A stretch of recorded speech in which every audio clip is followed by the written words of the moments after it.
हैं। राजस्थान को किलों का प्रदेश भी कहा जाता है। विशेष रूप से राजस्थान का चित्तौड़गढ़ किले के इतिहास के लिए जाना जाता है। चित्तौड़गढ़ की महारानी पद्मावती जो एक अनुपम सुंदरी तो थी ही, अपयुक्त त्याग और वीरता की पराकाष्ठा थी। संपूर्ण देश में अपनी सुंदरता के लिए जाने जाने वाली महारानी पद्मावती को पद्मिनी के नाम से भी जाना जाता है। राजा गोवर्धन और रानी चंपावती की बेटी महारानी पद्मिनी का जन्म सिंघल नामक स्थान में हुआ था। पिता गोवर्धन सेन तथा माता चंपावती ने अपनी पुत्री पद्मिनी का विवाह चित्तौड़गढ़ के राजकुमार राजा रावल रतन सिंह के साथ कर दिया। ऐसा माना जाता है कि पद्मिनी के पास हीरामणि नामक एक तोता था जिसे वह बेहद प्यार करती थी। बचपन से ही पद्मावती की सुंदरता के चर्चे होने लगे। सुंदर शरीर की स्वामिनी पद्मावती की सुंदरता के बारे में कहा जाता है कि यदि वे पानी भी पीती थी तो उनके गले के अंदर पानी साफ साफ दिखाई देता था। अगर वे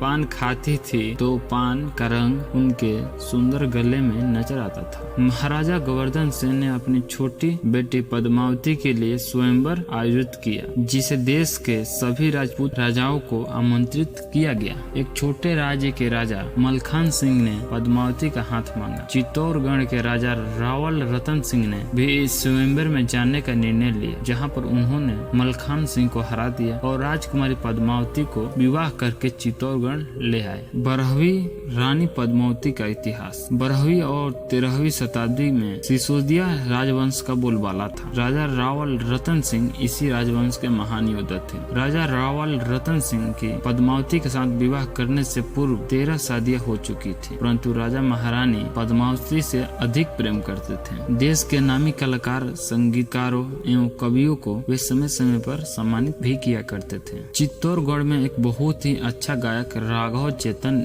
भी रहा करता था। ऐसा माना जाता है कि राघव गायकी के साथ अन्य कलाओं में भी महारत हासिल थी। वो काला जादू का भी अच्छा जानकार था, लेकिन यह बात किसी को पता नहीं। राघव ने इस कला का प्रयोग अपने ही राजा के खिलाफ करना चाहा, पर एक दिन रंगे हाथों पकड़ा गया। राजा ने उसे दंडित करके राज्य के बाहर निकाल दिया। इस कड़ी सजा से राजा के दुश्मन बढ़ गए और राघव ने राजा के खिलाफ बगावत कर दी। अपने इस अपमान का बदला लेने के लिए राघव ने दिल्ली का रुख किया, ताकि वह दिल्ली के सुल्तान के साथ मिलकर राजा रतन सिंह से अपना अपमान का बदला ले सके। राघव को अलाउद्दीन खिलजी के बारे में अच्छी तरह से पता था। वो जानता था कि सुल्तान नित्य शिकार के लिए दिल्ली के आसपास जंगलों में जाता है। उसने एक तरीका निकाला और रोजाना जंगल में बैठकर बांसुरी बजाने लगा। वो सोचता था कि एक न एक दिन अलाउद्दीन खिलजी से उनकी मुलाकात होगी। इसी चाह में वो नृत्य बांसुरी वादन करने लगा। कहा जाता है कि किस्मत एक न एक दिन पलटती जरूर है। राघव की किस्मत भी बदली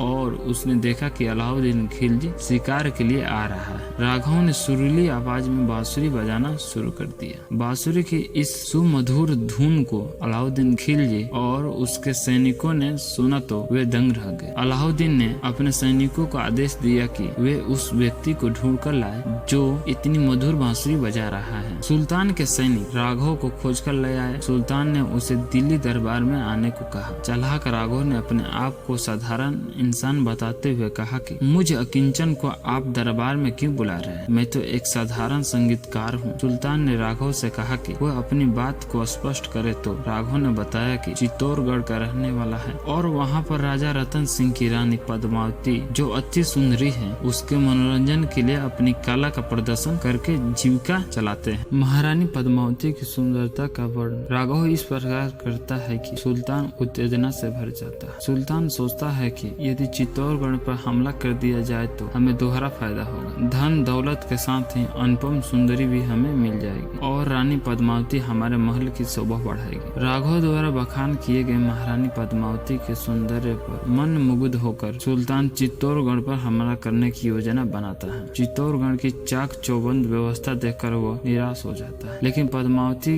उसके दिल में बलवत्ती होने लगी। सुल्तान राजा रावल रतन सिंह को संदेश भेजता है कि वह महारानी पद्मावती को देखना चाहता है और यह भेंट भाई बहन की होगी। राजपूतों के लिए यह अपमान की बात थी कि कोई बाहरी व्यक्ति महारानी से मिले जो हमेशा पर्दे में रहती है, लेकिन सुल्तान अलाउद्दीन खिलजी के ताकत से भली भांति परिचित थे। राजा रतन सिंह यह बात मान लेते हैं, लेकिन यह शर्त रखता है कि सुल्तान उन्हें सीधे नहीं देख सकते, बल्कि आईने में उन्हें प्रतिबिंब को देख सकते हैं। सुल्तान राजा रतन सिंह की इस बात को मान लेता है। इस मुलाकात के लिए विशेष प्रबंध किए जाते हैं और अंततः सुल्तान के कक्ष में प्रवेश कराया जाता है। महारानी पद्मावती को दर्पण में देखकर अलाउद्दीन खिलजी उनकी सुंदरता को देखकर लोभित हो जाता है और मन ही मन ठान लेता है कि वो किसी भी दशा में महारानी पद्मावती को हासिल करके रहेगा। सुल्तान को विदा करने के लिए राजा रावल रतन सिंह उसके साथ ही आते हैं। खिलजी मौके का फायदा उठाकर राजा को अगवा कर लेता है और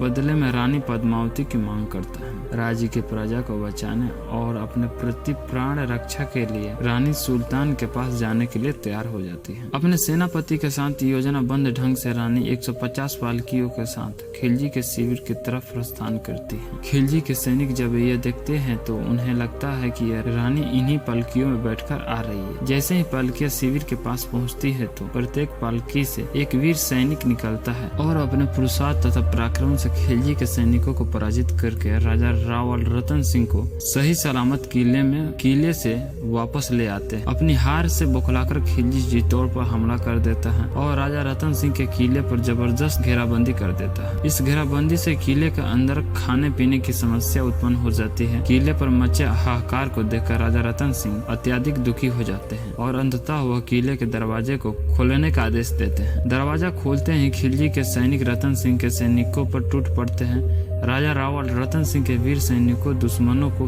पीठ दिखाने के बजाय वीरता पूर्वक युद्ध करके वीर गति प्राप्त करना उचित समझते हैं। इसके चलते वह मरते दम तक लड़ने का संकल्प लेते हैं। रानी पद्मावती राजा के इस फैसले से हताश हो जाती है। वीर छत्ररानी महारानी पद्मावती ने यह विचार किया कि वह अपने जीते जी किसी पराये पुरुष के साथ नहीं रह सकती, इसीलिए रानी पद्मावती जौहर व्रत लेती है। 23 अगस्त 1303 को महारानी पद्मावती के साथ किले की सभी वीर छत्ररानियों आग में कूदकर जौहर व्रत पूर्ण करती है। रानी अपनी पवित्रता का प्रमाण देते हुए सैकड़ों नारियों के साथ आग में कूदकर आत्महत्या कर लेती है। इस तरह महारानी पद्मावती पवित्र होने के साथ साथ एक वीर छत्ररानी होने का प्रमाण प्रस्तुत करते हुए इतिहास के पन्नों में सदा के लिए अमर हो जाती है।